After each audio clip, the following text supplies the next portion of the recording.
Yeah, like a big part of people wanting to work with you is wanting to work with you. And that's something like this sort of like scarcity mindset or feeling like the niche is oversaturated, that comes from the idea that you don't matter and that you're just selling like marketing tips. But there's a million people out there selling marketing tips. Why would somebody come to you for that? Why would somebody come to you to learn yoga? It's not just because of the thing. Live the life you love. What's going on, y'all? Today's guests are Katie Zaccardi and Bree Noble. They are back and now joining forces, doing some amazing things for DIY musicians. Katie Zaccardi has been on the podcast before. This is her third time on the show. You know, she's a musician. She's a marketing expert. She has her own podcast, the Out to Be podcast, on which I've been a guest on before, and offers many amazing coaching programs and services for DIY musicians.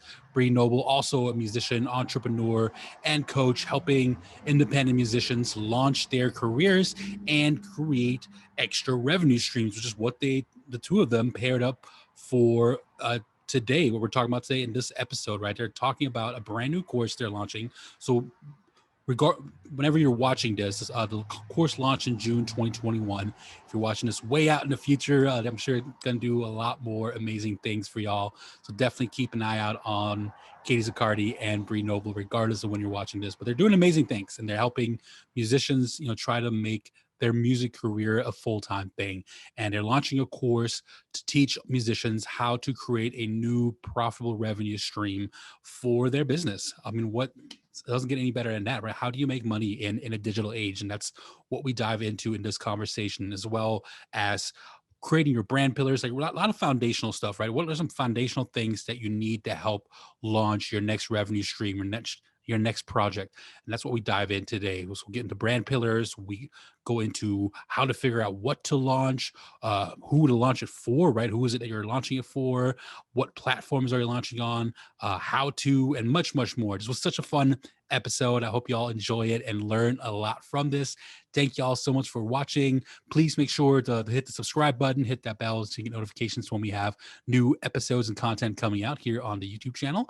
If you're listening on the podcast version, please take a quick moment to rate and review the podcast wherever you're listening, and please share this wherever you hang out on social media. Tag us, tag me, use the hashtag making it.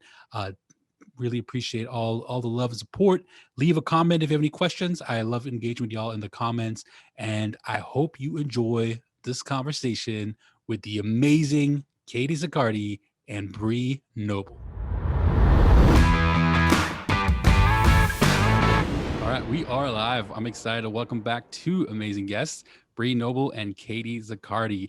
And just so everyone, we've had both of you on the show before, so people are familiar with your guys' backstory, but just to introduce everyone's voice, Bree, say hello and what you've been up to since last time you've been on the show. Man, hello. I think it might have even been 2 years. So it's been a lot. I've done a lot since then. Well, I consolidated my brand under the Profitable Musician brand, which is exciting. I started a new podcast called The Profitable Musician, and I'm still working with female artists a lot. I launched a new course called Rock Your Next Release. And personally, I just moved like less than a week ago. So like what you can't see in the background here as we're on video is a pile of boxes to this side of me. Nice. Always hiding the boxes on the camera. Yes. I love it. Sounds like my life. And Katie, you've been on the show recently, and you reached out again about a new exciting course that the two of you are launching together. Two amazing powerhouses in the DIY musician space have paired up to launch something amazing. Tell me a little bit about what you all are promoting and about to put out. Yeah, so the last time I came on, behind the scenes, I had told Chris that this was in the works, but now we're back to publicly talk about it, which is really exciting. So Bree and I have teamed up to launch a group coaching program called Out to Launch. It was a program of mine I had run before, but we were talking and we just thought it would be so great to really like put our brains together and make it even bigger and better than before. So we are launching this course in June of this year. And as we prep for it, we're talking all about launching and increasing your streams of income and what offers should you add to your business. And it's all like really, really exciting things. But Bree and I both noticed that there was just this sort of this path that hadn't been taken yet in the music industry, of a lot of people who are looking to increase their incomes and are thinking about doing that in a way that either involves growing their teaching or coaching business or starting one to supplement their artist career and be able to still have the time and money freedom that they want to grow. So we're here to help musicians, artists, and coaches and teachers launch that new stream of income.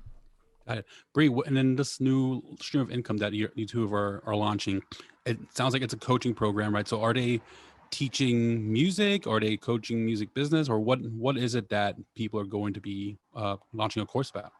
Yeah, it can be any of those things. So, whatever you have experience in, you have knowledge in, and sometimes it's even figuring that out, right? You probably feel like you have a lot of knowledge, but you don't know, like, am I really qualified to teach? I know I had a question on a summit I was on the other day, where she was like, I really want to teach this, but I don't know if I feel qualified, And so it's really like exploring that and figuring out, what kind of program is going to fit well for you.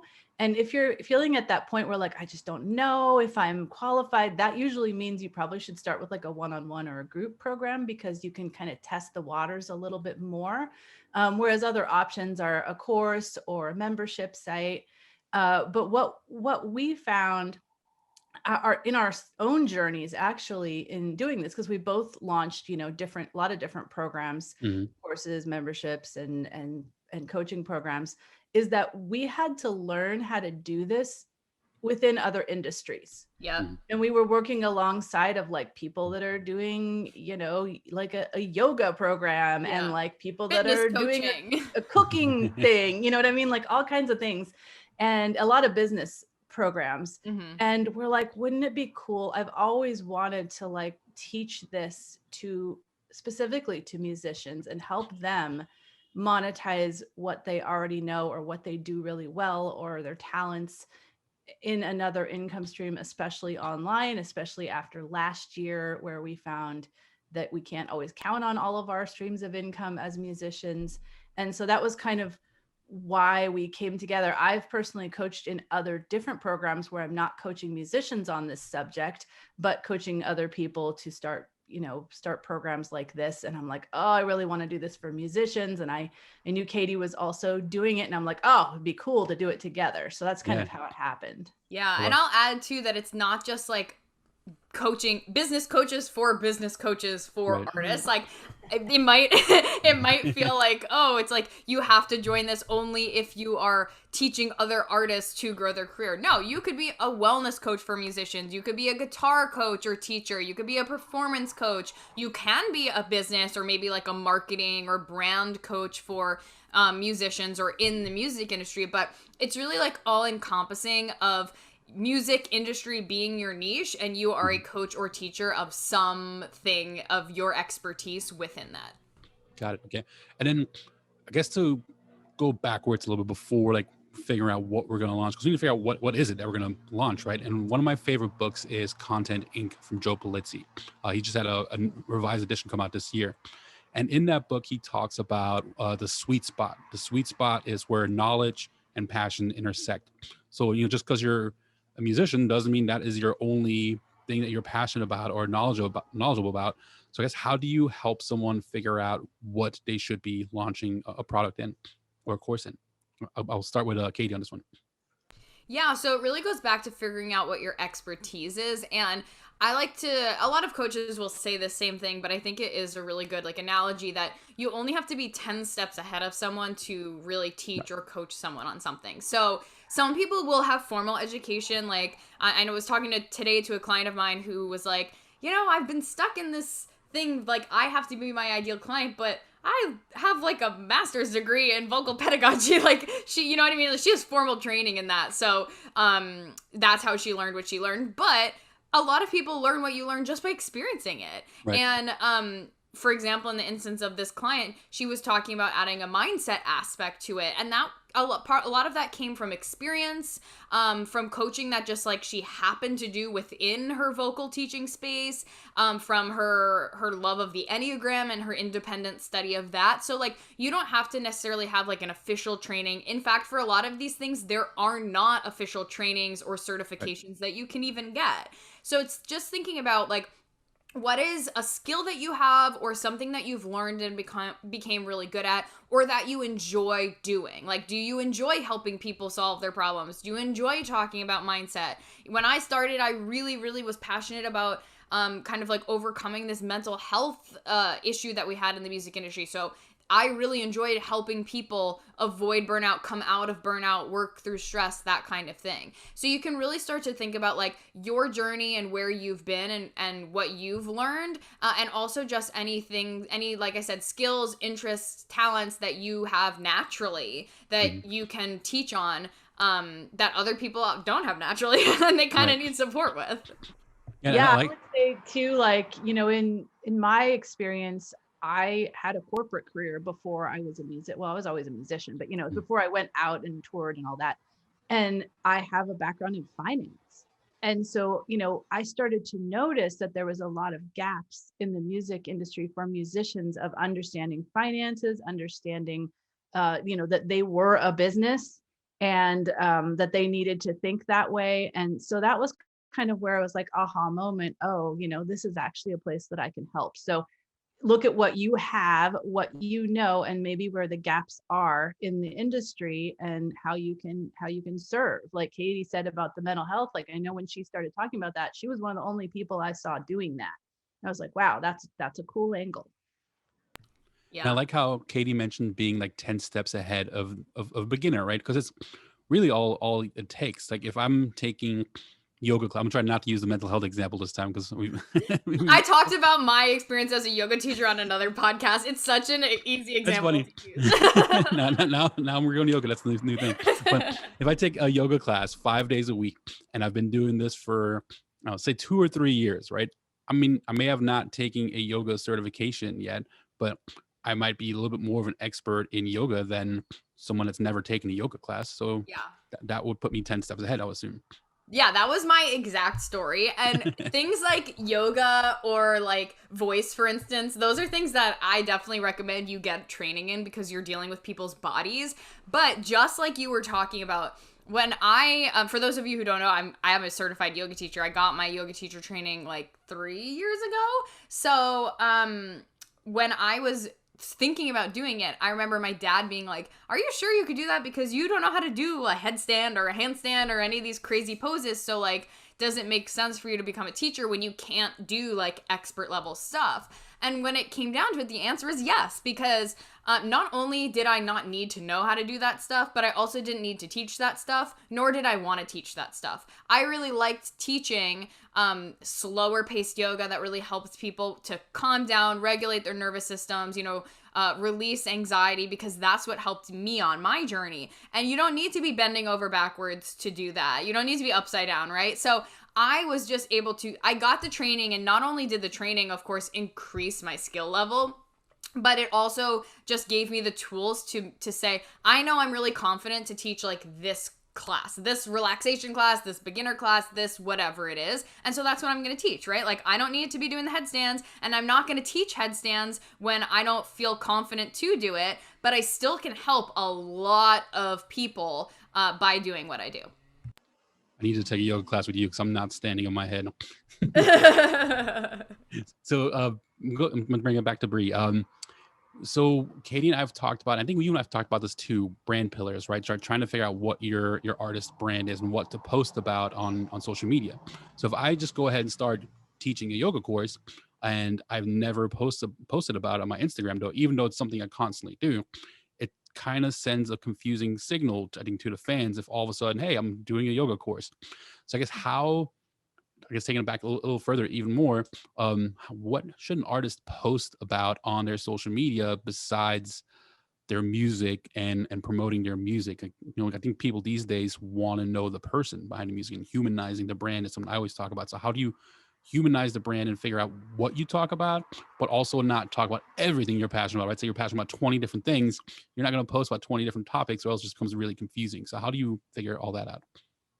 Yeah, I mean, it really comes down to figuring out what you want to focus on. But yeah, I do think it's good to show different sides of yourself. But you're right. Like, there's a difference between, showing different things that are going on and focusing on them. So when we talk in our program about getting your audience ready even for your launch, there's like a warm-up period, and then there's also the pre-launch. So you have a long time to like get your audience on board with like, this is the direction that I'm going. And maybe I wasn't going that direction before, but like you said, you don't want to just be like, okay, here you go, I'm teaching this now. Because it'll be like, and then right, it'll be like a whiplash moment, like what happened? So you definitely want to be peppering in as you, maybe move toward that thing, your journey too, as you're learning, as we talked about the 10 steps ahead, like you're learning, you're getting your, you're building up your abilities in that area, your chops and all that. You want to be showing that on social media so they can see like your journey to being more of an expert in that area. And then it'll be a much smoother transition when you actually go to teaching that. I mean, I certainly tried to do that in my experience when I went from like just playing people's music to, hey, I'm going to help you, build your career, right? I didn't all of a sudden do that. I started to talk over several months about, this is what I did in my career. And whereas before I wasn't really talking about that. So it's not like you have to start a whole new social media for this new thing, because first of all, it can get like super overwhelming to be posting on multiple social media channels.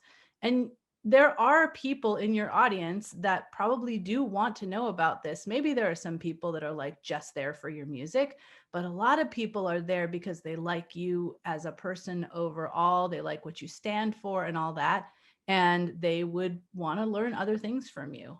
Talk about doing something that's authentic to you. Like people, let's say I'm looking for a yoga coach, keep going on the yoga example. And I see all these different people out there that are doing yoga classes and yoga courses, but then there's a musician that I just love, and they're on a yoga journey and they're doing a yoga course too. And they may not be as advanced as some of these like super yoga gurus out there, but I might feel more comfortable with this musician because I followed their journey, and we've now established trust already by me following them on social media, maybe being on their email list. I think that's a big important piece as well, I'd assume. Yeah, like a big part of people wanting to work with you is wanting to work with you. And that's something like this sort of like scarcity mindset, or feeling like the niche is oversaturated, that comes from the idea that you don't matter, and that you're just selling like marketing tips. But there's a million people out there selling marketing tips. Why would somebody come to you for that? Why would somebody come to you to learn yoga? It's not just because of the thing. It's also because of who you are, how you're going to get them that transformation, and because people want to be in your specific energy, especially with like higher ticket programs like masterminds, group programs, one-on-one, things that cost more money and that have a higher touch point between you and the client. People are going to join that because they want to create a business like you've created, a wellness routine like you've created, a life that you've created. Like they want to be in that energy and they want to be taught by you specifically. So that's why it's really important, of course, early on, like regardless of if you plan on, adding a stream of income like this soon or not at all, or in the future, you want to make sure that at any point, like right now, today, if you haven't already, start in with your brand pillars and with establishing a brand that feels really, really good for you. And that'll pivot and change over time. You'll adjust it over time as you grow and your interests change. But that's going to help your audience really get to know you more. So just like you said, if you follow a singer-songwriter who writes really like mellow and lo-fi music, and they also talk about their yoga journey and crystals, and it all comes together in this picture, people who follow her as a fan and who know she does yoga, when they see her launch this course, it's not going to be out of the blue. It's going to make sense. And her fans that are also interested in yoga will probably take it. And, you know, any new people who want to learn from her and who hear about that too will as well. So it's cohesive. It doesn't have to be like two really, really separate things. Now you can, of course, create separate businesses or Instagrams or sort of separate entities for like your artist self and your coach self. But it's not like separate versions of you. It's all coming from you. Another thing I was going to ask too is when you're starting to figure out like what kind of course to offer, right? Or what kind of membership program to launch. I mean, it's also important to figure out what does your audience want, because just because I'm doing yoga and I'm a musician and I'm good at it and passionate about it doesn't mean that's what my audience wants. So how do you figure out what your audience wants? Do you do a survey first? Do you have some kind of conversation with your audience? Like, how do you figure out what they want? Absolutely. That's like the very beginning of what we encourage people to do and give them a system for inside of the program, is that, you know, you have to do your market research with them. You have to really not just like do a survey, because I know I did my share of surveys, but it's really helpful to actually speak to them and hear what they're saying and the way that they're saying it, because that is really going to inform, you know, first of all, it informs everything you do. It informs your marketing. You don't have, like, if you have trouble writing copy, you know, in emails or things like that, I mean, this is like giving it to you. They're like spoon feeding it to you, which is so awesome. And then you can go deeper with them. You can ask more questions. You can go down different rabbit holes with them as you're speaking with them to really find out, you know, what do they really want, and what do they find that's really hard or scary? You know, that was something that I learned about my audience, is that like certain things, especially on the business side, they just were completely baffled by, you know, and the thing is, for me, those, I've been doing business for years, right? So those seemed obvious, and I might not have noticed that that was something that they needed to learn, because once you get to a certain level with a thing, you just start to see it as, oh, everybody knows that, you know. So that's why it's really helpful to do that market research with them, message mining with individual people, instead of just kind of doing a multiple choice kind of survey. And how many people, like how many fans should someone talk to? Because, you know, in statistics, I've taken way too many research methods classes in college, but we were taught that the bare minimum sample to have a decent sample size is 50, which, depending on what it is that you're doing, can be even pretty low. So how many fans do you talk to, or how do you really navigate through your fan base to figure out what it is that to offer? Yeah, I mean, we're with this, we're not really trying to get a statistical sample, because that might be overwhelming. That's really great for a survey. But I think for this, the best is like 5 to 10 people, because you don't want to feel like overwhelmed. You don't want it to feel like a second job, but you really want to be able to go deep with each of these people. So we definitely recommend you get on a Zoom call with them, because that's just really where you can let the conversation go in the direction that it needs to go, instead of you leading it. I like that. I like getting on a Zoom call with them too. And I guess just to get a little more specific to the type of people you should talk to, I'm assuming it's not the friends and family who are going to support no matter what you're doing. Like, how do you figure out which fans to talk to? Absolutely. I mean, you want to figure out what your ideal customer avatar is, which is basically who's the perfect person for what you're going to teach. And you want to talk to those people. And one great thing, like, you may have some people that you've already taught, you can talk to them, but it's really helpful to talk to people that you haven't taught yet, because I noticed in my community, you know, they adopt a lot of my language, which is great. That means they're paying attention to me, but it also means that they're going to, you know, just regurgitate my language back to me. And it's not really going to resonate with people that don't know my methodology and the way that I speak. So you want to try to get people that would be your perfect customer, but aren't your customer yet. And I like how you just mentioned your methodology and the way you speak. That kind of sparked what I blanked on earlier. But so, like so going back to the yoga example, I think that's the example of the day. But if you're thinking about, okay, like my passion and knowledge is yoga, does there need to be another yoga coach? And I always, I had this conversation the other day with one of my clients that I work with, and my answer is absolutely yes, because it's going to come from your perspective with your stories and your style, which is going to be very different from everyone else. And there's millions of people, billions of people on the planet. It's just about finding the right niche, and there's enough people out there that are going to want to listen to the way you have to share that. And not everyone that's into yoga knows every single yoga expert. They might know one or two, and you might be one of those. So I think there is a space out there for another yoga course, another mental health course, another music podcast, because there's so many people out there looking for this information. Definitely. And I remember when I first started wellness coaching, I got my first client after a post that I made around imposter syndrome. So it was like wellness and mindset based coaching. And I think that I ended up getting the clients that I got when I first was getting started because they were like, nobody else is saying this. Like, I don't know anyone else in my circle who's talking about this. The big music gurus are not out there talking about imposter syndrome being a woman in music, right? Like, they're just not. And so, at least not at that time. And so it was like, I was just a normal person who happened to be in their network. A lot of people knew me from Women Crush or from my own artist career. And some people I did like musical theater shows with when I was a kid ended up becoming one of my clients because they felt heard from what I was saying. And so sometimes it's actually better when you just are the person that they know who's talking about this, because it's so much more approachable. They don't have to seek it out. Maybe they don't even know that they need it, but when they start seeing your stuff,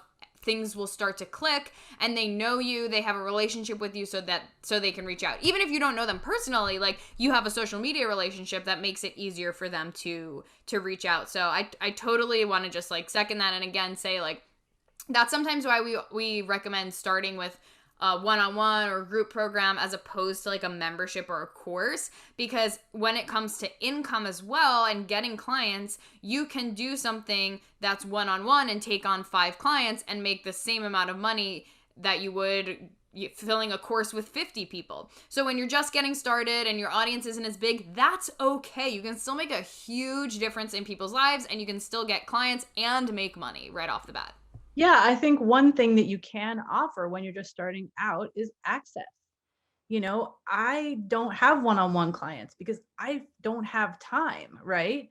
And so you can, that's one thing that you can absolutely offer. And as Katie said, you can charge more for it because it is your one-on-one time, and you should charge more for it.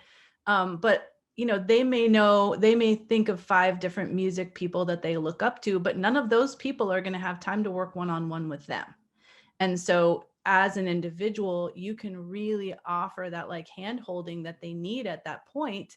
And so don't feel like you have to compete with those other, names in your industry, because you're on a different level. And in many ways, that's good for you.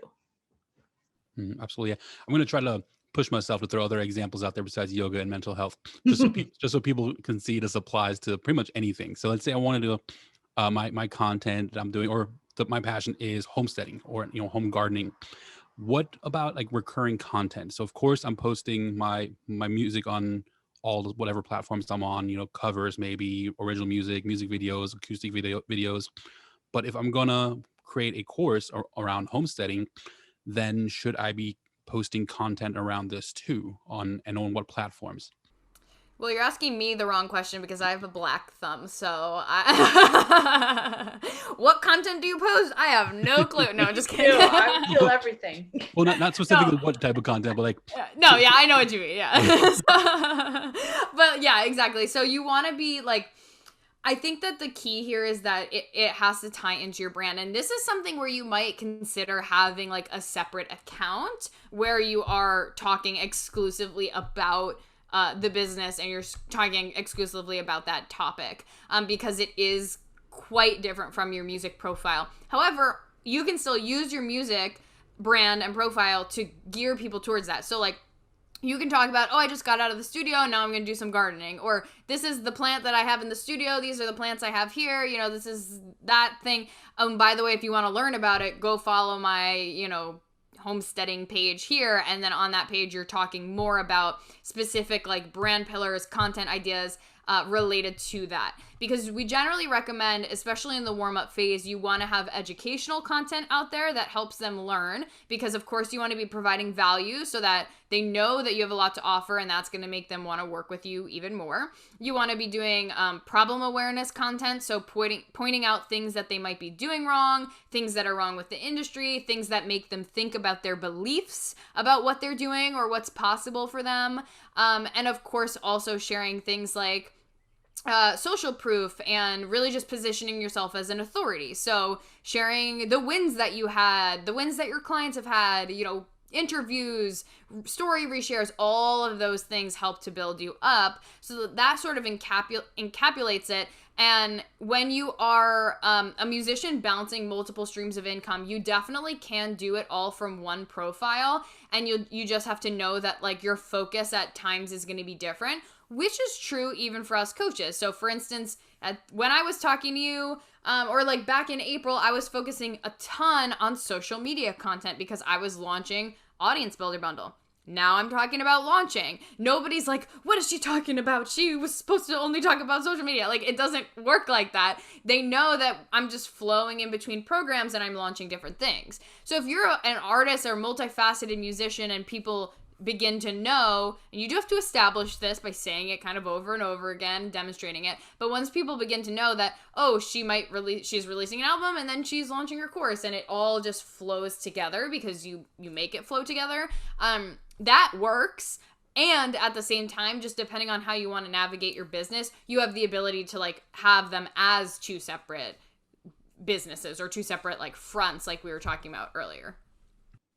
And then I think it's really a personal choice. Like for me, I probably wouldn't have two because I would find that overwhelming, and it probably would keep me from taking action and posting. So yeah. I would have one, but I totally support the choice of having two if it's really different. I think if you're teaching a music related thing or you're teaching two musicians, I think you can absolutely combine them, but it is a personal choice and you just have to choose which one is going to help you continue to actually take action on posting. Yeah, I like the idea. So here's three opinions that we all favor having one channel, because if it is really authentic to who you are and it's just something that's part of your everyday life, I think it still makes sense.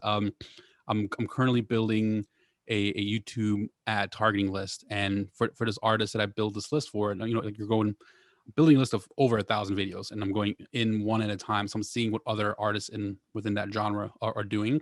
And I noticed there's some artists, and the ones that have the most followings on YouTube, like the biggest followings, they're the ones that are doing more just other content than music. So I feel like it could be an advantage if it's really authentic to you and it speaks to your audience to incorporate all of it.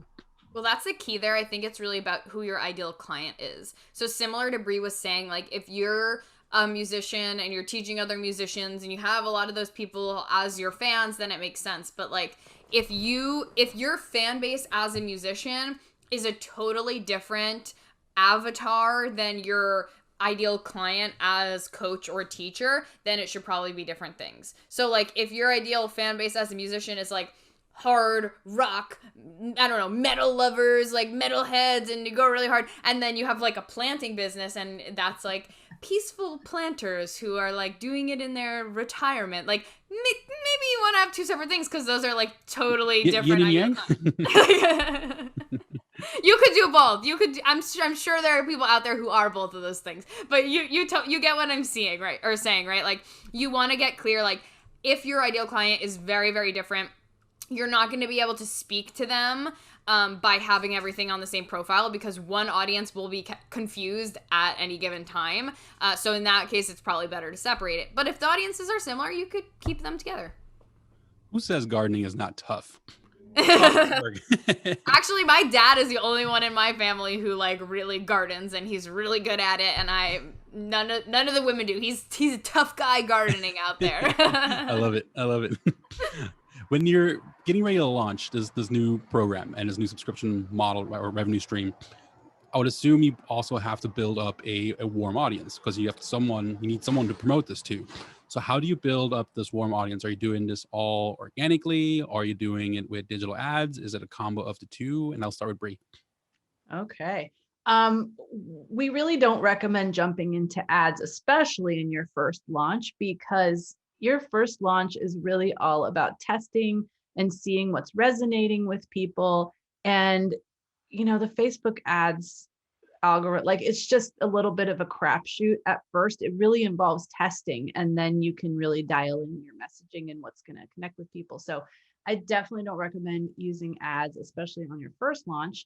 But yeah, you are doing a pre-launch period where you're really talking about a lot of things around the subject of the thing that you're going to launch. And here we are right now doing this. It's very meta. We are also doing that right now. So you're going to try to go get press around it. You're going to get on podcasts. You're going to get blog posts around it. You're going to borrow other people's audiences like we're doing right now, to get in front of new Chris. people. Yes, thank you. So you're gonna have a plan. So we also take people through a planning process for their launch, so they know their whole timeline and they know exactly when they're going to do each thing. Mapping out different posts for social media that kind of take them, their ideal customer, on a journey toward that launch. What else do you want to say about it, Katie?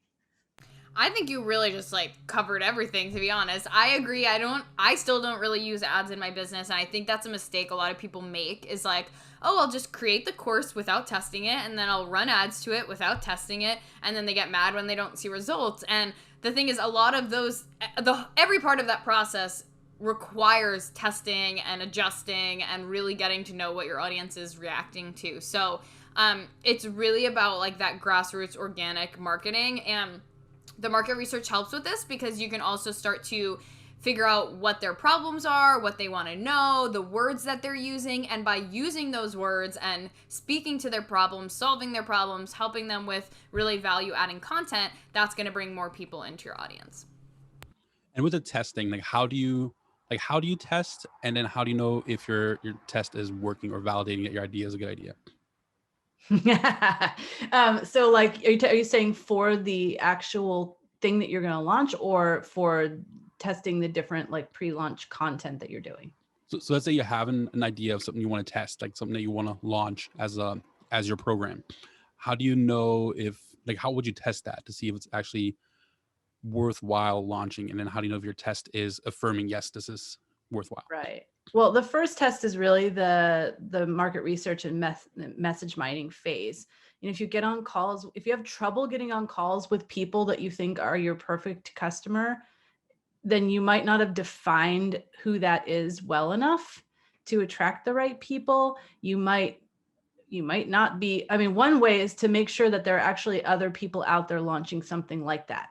I know people are always like, but then if there's somebody else out there doing that, then they've taken all the customers. It is not like that, as we've said many times on here.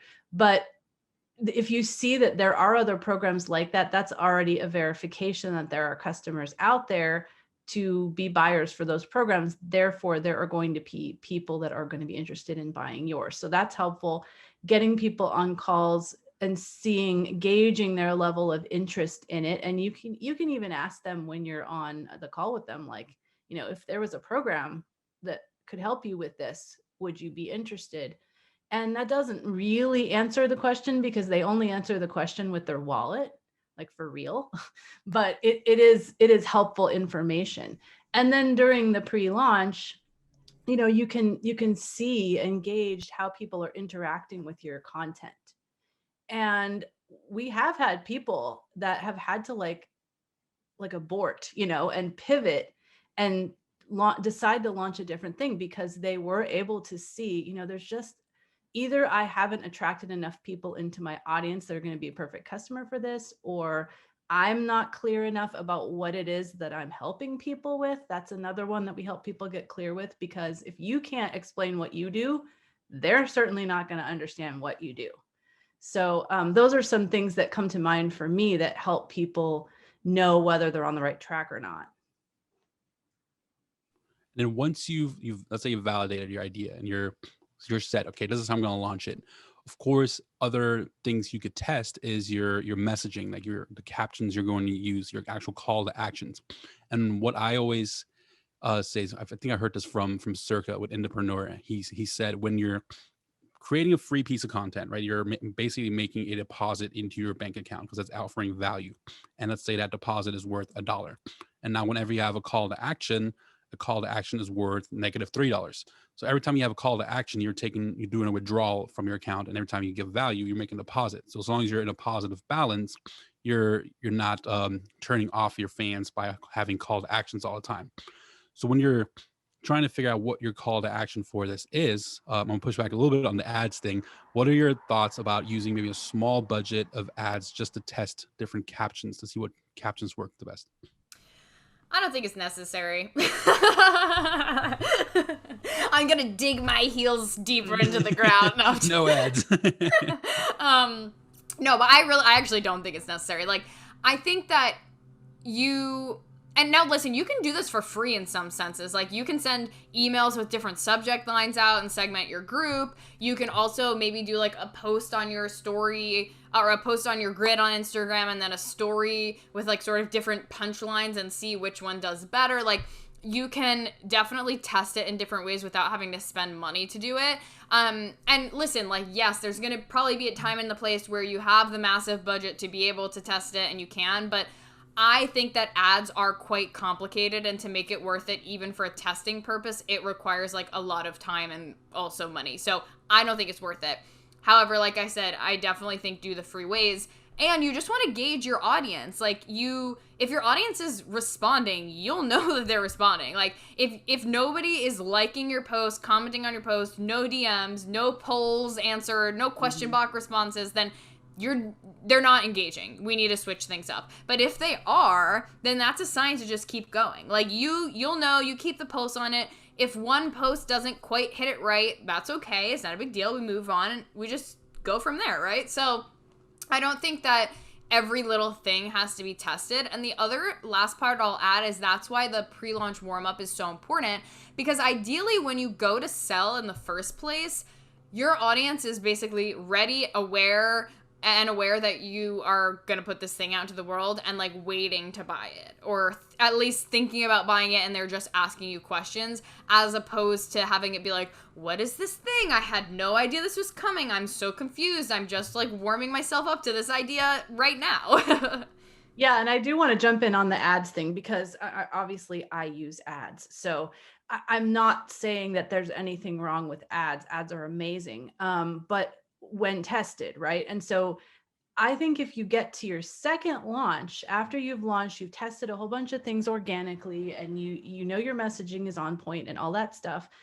And what we didn't talk about yet is the pre-launch vehicle, which is, we recommend, a webinar, a challenge, you could do a video series, that kind of thing. And you could use ads in your second launch to push people to that particular thing, or maybe a free offer, like you were saying, when you're giving away like a free resource, or like, for example, for us right now, we have a quiz that is helping people figure out which program is right for them. We could have put a bunch of money into ads for that quiz, and maybe next time we launch we will, because we know that people love it and it's bringing in the right people. So once you've done that testing, then all it is just ads are just out there amplifying the thing that already works and is bringing in the right people. And what you were talking about just now with the free webinars, that's what I'm going to get to next. So you're actually reading my mind. The lead magnet, the freebie, the free offer to get that email address. How do you figure out what your freebie is that you're going to give away to get people's email address? I'm assuming that's the strategy y'all are using. I mean, maybe you're using a different strategy. Yeah, so there's basically two parts to it. There's like a freebie that I think Bree and I would agree can be kind of optional. Like, a freebie is really, really good to have, but I would place a little bit more stress on the pre-launch event, or as Bree called it, the vehicle. So that's going to be like a webinar, a free challenge, masterclass, etc., workshop series that kicks off your launch. So when we think about the launch phases, we have our pre-launch period, which is when you might do a freebie like the quiz that Bree and I talked about. You could also do like a video training or a PDF or something like that. A bunch of live streams. You can do different stuff. Yeah, definitely. So, and that'll capture the email. That's one way to capture the email. And then the pre-launch event, which, like we said, free challenge, which Bree and I are also running. We can talk about that in a second. Or like a webinar, etc. That's going to like kick off your launch. So you're going to promote that for 1 to 2 weeks, and you're going to want to really capture a bunch of emails, get people signing up for that, get their email that way, show up live, deliver that content, provide a ton of value, and then pitch your offer. So that's a way to capture emails, provide value, and pitch all in one fell swoop, which is really good to not only build your audience, because even if people don't buy now you've got those leads captured to warm them up for next time, and also, again, to really have, like, in the words of Gary Vee, jab, jab, jab, right hook, like, provide value, provide a lot of value, and then pitch so that they're more ready to buy what you have when you do it. Is that strategy, was that the pre-launch event, or is that the pre-launch event separate from this free webinar, free course that you're offering? That is the pre-launch event. That is it. Yeah, exactly. Got it. Okay, love it. So I know both of you are probably teaching all of the steps and all the step-by-step in the course very, very well. And for anyone listening, I'm a big believer in both Bree and Katie, a big champion of both y'all. So I know this is going to be an awesome course, and we can't teach it all here within an hour. So I'm gonna pivot a little bit and ask another question. So I feel like this model, right? I think this that we're talking about is very popular in a lot of different areas of business, and the music industry, I feel, is a little bit always behind. So I feel like people like you, the two of you, are kind of like the trendsetters and teaching artists how to use this model. But there's gonna come a point where I feel like if let's say thousands of musicians next year are gonna start using a similar model like this, where maybe it will get exhausted because you can only pay $5 or $10 a month for only so many artists that you support. Is there something else that you're keeping your eye on? Maybe like a next direction in the industry or in marketing that people should be paying attention to? I think NFTs are like the big thing. I was going to say that too. Which, I'm going to be totally honest with you, every time somebody explains it to me, I'm like, I don't know why, but I'm not comprehending what is happening here. I just try to think of it like you own an actual piece of art, like you own a painting, you would own a song. But then I was asking all these questions like, well, then can you license that song if you own it and it's not your song? You know what I mean? There's so many legalities. Yeah, I was talking to a lawyer about it actually, and she was like, it's actually very complicated. And I think I have trouble wrapping my brain around it because I'm like, why would you want to own like a digital piece of art? Like, what is the value there? But apparently there's a lot of it. Apparently you could keep other people from listening to it. Like you could keep it off of streaming, and like I may listen to this song, and I don't quite get it yet, but I know that it's everywhere. Like everyone's talking about it. I'm not sure how valid it is yet, but yeah. We're definitely in the pioneer stage of NFTs, and I think we're not even anywhere near the early adopter stage. So it's going to be a while before this becomes mainstream. That's kind of just my assumption. Yeah. But I also feel like you still need an audience before you start doing NFTs, because nobody knows who you are, and you're having an auction for, I don't know, your next album, and you only have certain many copies of your song available. Like if nobody knows you, it doesn't matter just because you have an NFT. It just sounds cool, but if nobody's buying it, then what's the point? So I feel like what the two of you are doing is still going to be an important model for a long time, because they're gonna have to build a warm audience first and have some kind of proof of concept that you can have fans that are willing to support you before you start launching NFTs.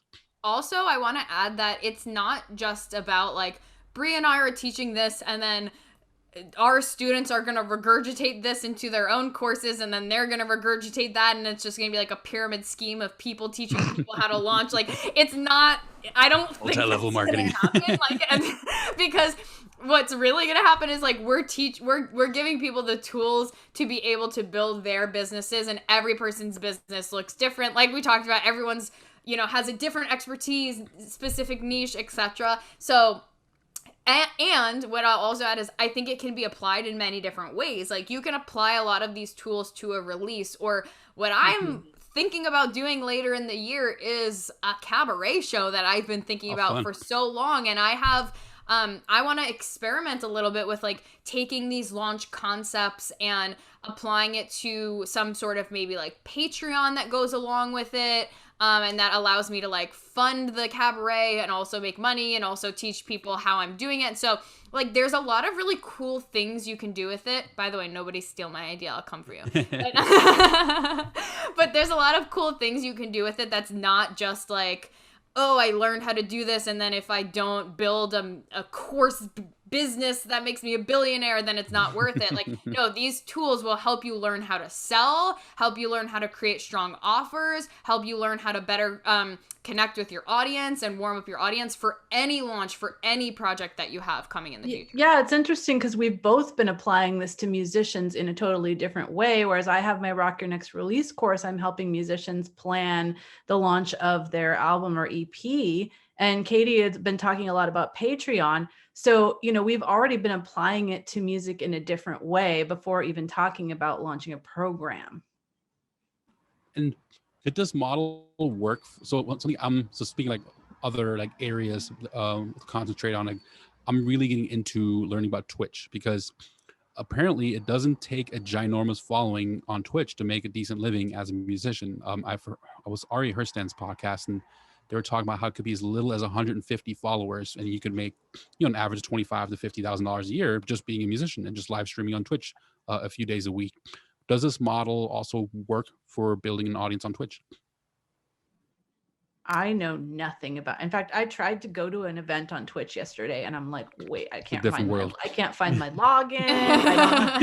I can't chat if I'm not on Twitch. So, like, I'm sure it's really cool, and I know there are some people that are really getting into it in the industry, but I really know nothing about it. Yeah, I think that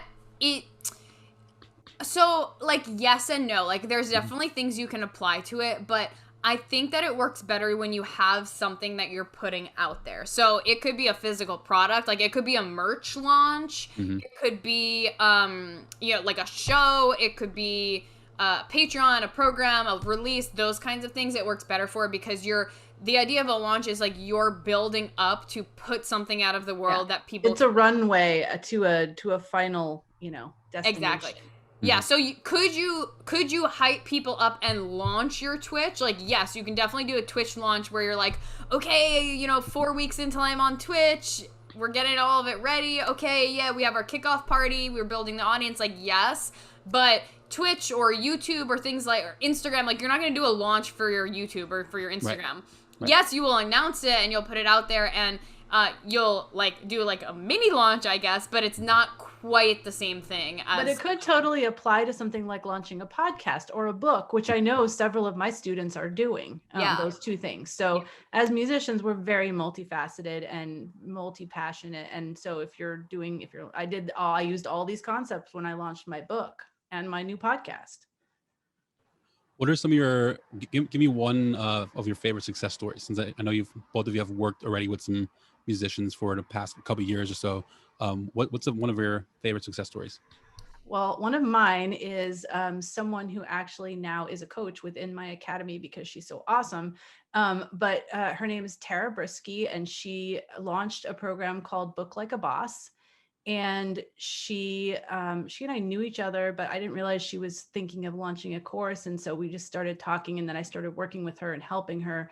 And she launched her course with a challenge, which was her launch event. And it went really, really well, because they saw what's great about a challenge is that they get to basically work with you for a few days to see what your teaching style is, what your personality is, if it's a good fit, all of that. And, people absolutely loved working with her in the challenge. And when she launched her course, she got, I can't remember how many, but it was probably over 30 people maybe that joined in her first launch, because she just did a really good job and she's also really good with social media. So she is able to connect with people and continue to build her audience and be really authentic about what she's doing on social media, and tying it into booking, so she's a musician, she's out there performing all the time, and she's always trying to tie that into things that she's teaching, whether it's booking or now she has a vocal course. So she's able to be a multifaceted person on social media with one account because that all fits together. And so she's launched it, I think that was 2017, and she's launched it multiple times since then. She's used both a challenge and a webinar to launch it. And then now she's even expanded to, like I said, other programs and stuff. So she's one of my favorite success stories, at least in the music realm. Yeah, I would say one of mine is one of my clients, Hope Litwin. She's a musician, composer. She does a lot of things, and she had been privately teaching, but like not really making the money she wanted from it. It took up so much of her time to be doing like one-on-one stuff with people. So what we did was we launched a course called, well, she did a couple actually. One was a songwriting one, and one was like an EP recording one. So she launched both of those once, and then she grew her income. She brought in people each time, and then the last time we did it together, she did a whole free challenge. Like, she launched it really, really strong, and she filled up her spots. I think that it was like 7-ish people that she wanted the course, and she got a bunch of people to join. She was really excited about it, and like, number one, it opened up her time. It grew her income exponentially. Like, I want to respect her, so I'm not going to say exact numbers, but like, it literally changed her life in the way that she was able to have recurring income and influx of income and be able to still have time open for her to create. So she was able to launch her course and then go and write and record her album while teaching and not have to worry about anything else. Like, she didn't have to take on any other gigs or any other things if she didn't want to, because she was covered for that. So that's one of my favorites, I think. I love those. Those are two really good ones. If an artist already has, like, let's say a Patreon program or like channel, and they already have a few patrons in there, could they utilize that? Because you mentioned launching several times. We've talked about that last time too. Like, just because you're launching one time doesn't mean you'll launch again in the future. Could you create like launch events to, I guess, build and add people onto your Patreon page? And what would that look like? Yeah, 100%. I mean, so for a regular program, like a course, a membership, a group coaching program, one-on-one, for something like a group coaching or one-on-one, that's going to be more time specific, right? Like, the program's 3 months, so you're going to launch it, execute it, and then after that, you might launch for the next 3-month round. So that's a little bit more straightforward. For a course or membership, you can often just launch like whenever you want, and it could be once a year, it could be 4 times a year. It kind of just is whatever you choose. And so with a Patreon specifically, I think that people kind of think, once I do the Patreon, it's out there, and then it's just like for people to just join when they find it. But you should be soft promoting your Patreon regularly and making sure that people know you have it and guiding them to it. And I do recommend doing a hard launch, which is essentially what we're talking about here. Probably like twice a year, depending on like your goals and the results that you're getting. Like, if you're good to go and people are just joining naturally and you have that set up, you might not even need to do that. But definitely when you're getting started, you want to do that. And you can do like a show or some sort of event to like kick it off and again provide that value and then guide people towards your Patreon, and that gives people incentive. So do things like bonuses or scarcity to give people incentive to join at a specific time. And could you use this strategy also for, I mean, I'm assuming the answer is yes, but could you also use this for a tour? So let's say you don't really want to go do the course thing, you don't really have a Patreon, you're more of using a traditional model and you're just a touring musician. Could you use something like this to launch a tour? And then would you do it just for the entire tour? Or let's say you're playing 20 cities, would there be a launch event for each city? No, I would do, you could do it as well, first of all, the best way would be to do it around an actual release of music. So if you're doing that, then the tour is like the support for the release. Yeah. And then you build up to the release. And, the tour is just extending that. What's great about a tour is it's almost like extending that launch further out, because you're then like kind of bringing that launch to every city or, every Facebook page or wherever you're performing. But you definitely want an event to focus on. So even if you're not doing a release, I would do like a kickoff concert in your hometown or something, where all the people that really support you are going to be there. Yeah. And you can if you're trying to get donations, or it's similar to like a crowdfunder, right? That's also kind of a launch. It's got a little bit longer window sometimes, but you need an actual thing to be pushing toward. So with a tour, I'd probably say have a kickoff concert for your tour in your hometown. But the best way would be to build it around a release of an actual album, EP, or even a single. I like that. And yeah, I love what the two of you are doing. I mean, I know a lot of artists are out there. They're excited to go tour again and be back on the road and kind of relaunch like the income streams that they've lost before COVID happened. But I'm just such a big believer in programs like this because I've been on the road. I've seen artists on the road from club level to the arena level, and being on the road is really, really hard on your body, your mental health, and the wear and tear over the years on you personally and even your relationships. I mean, I've met people that have been on tour for 15, 20 years, and you hear about their relationships at home with their significant others or their families. It's usually not the strongest relationship. I mean, there's exceptions, but if artists can find ways to create other revenue streams to build their careers and be at home more and not have to tour as much, I think that's the way to go. I think for artists' overall well-being, and it makes the tours so much more exciting. When you are touring, you can be so much more selective of where you're playing. You don't have to play in that town where you can only draw 100 people or 50 people. You can only play the places that you're really, really passionate about. And then with this strategy, you can also now figure out where your fans actually are. You have a fan in Seattle, I have a fans in Phoenix, and that'll help you also structure your tour. So just thanks so much for what y'all are doing. I don't know if you have any other thoughts on that.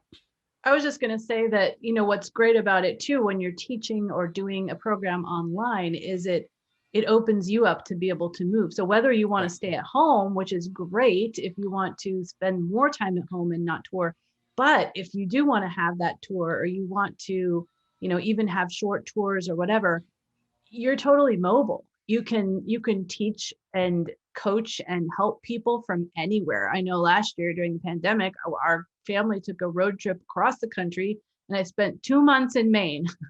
And my business didn't really even skip a beat. Like, I was still doing stuff in hotel rooms as we were driving across the country. I'd be like writing emails in the morning, and then we'd go visit Mount Rushmore. You know what I mean? So like it's so great because it opens up your freedom to be able to do different things, whether that is tour or stay home more, or explore travel or whatever you want to do. Yeah, I love that. And then also if you have a business that you can manage while you're on tour, maybe you don't need to be in the next city so fast, and you get to enjoy the places you are a little more, and not just see venues and highways, because that's not a lot of fun. Well, awesome. Usually I ask what your definition of making it is at the end, but I know I asked Katie this recently. So instead, do y'all have any last pieces of advice for anyone that's listening? And also, before adding that, just plug where people can find out about the course that the two of you are about to launch. And for anybody who's listening in the future, let's say the course has already been launched, where else can people go to find out everything that y'all are doing?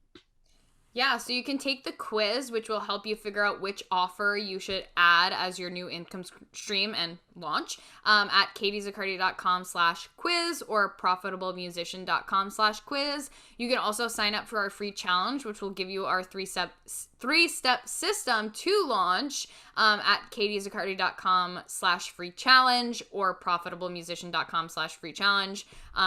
Pick your alliance. It's either me or if you can't spell Zaccardi, then hopefully you can spell profitable musician. It's Bacardi with the Z. Right. So those are the best places to get involved, so that you can, if you're listening to this in real time, like, get those real results. Come hang with Bree and I on the free challenge. But otherwise, you can go to katiezaccardi.com/out to launch, and that'll have all of the program information there. Yeah, and definitely connect with us on social media. Maybe you're feeling a little unsure about whether what your idea that you have is actually valid, to launch, or, what kind of program that could be. Like, we love to talk about this stuff. So you can connect with us on Instagram. I'm at Profitable Musician LLC. And are you at Katie Zaccardi on Instagram? Yep, Katie Zaccardi. Perfect.